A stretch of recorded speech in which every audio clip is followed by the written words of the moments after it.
வணக்கம் நேயர்களே, நான் டேவிட் பேசுகிறேன். என் கையில் பார்த்தீங்கன்னா ஆடாதொடை அப்படின்ற மொழி இருக்குது. இது எல்லார் வீட்லேயும் வளர்க்குறீங்க.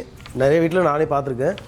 தொண்டை சார்ந்த பிரச்சனைகள், அடுத்து பார்த்தீங்கன்னா இந்த சளி சார்ந்த பிரச்சனைகள், கோலைச்சளி, ஈழச்சளி, வீசிங் இருக்கிறவங்களுக்கு, அது ஆஸ்மா இருக்குன்னு சொல்கிறீங்க இல்லையா, இந்த மாதிரி பிரச்சனைக்கு எல்லாத்துக்குமே இந்த ஆடாதொடை இலையும் இந்த பூவும் சம்பளத்தோடு எடுத்து, இது கூடவே சுக்கு மிளகு தப்பிலின்னு சொல்கிறேன் இல்லையா, அது நாட்டு மருந்துகளில் கிடைக்கும். அது கூட தாளிச்சு பத்திரின்னு கேளுங்க, அதுவும் கிடைக்கும். இதெல்லாமே எடுத்து தண்ணியில் போட்டு நல்லா கொதிக்க வச்சு ஒரு 200 ml தண்ணி வச்சுக்கலாம், 100 ml வற்றுங்க. எடுத்து நீங்கள் காலை மாலை இரு வேளையும் வெறும் வயிற்றில் குடிக்கும்போது உங்களுக்கு ஒரு சிலருக்கு தெரிஞ்சு அந்த பேச்சே வராமல் இருக்கும், திக்கி பேசுவாங்க. ஒரு சிலருக்கு பேசி தொண்டை வறண்டு போய் பேச்சே வராமல் போயிடும்.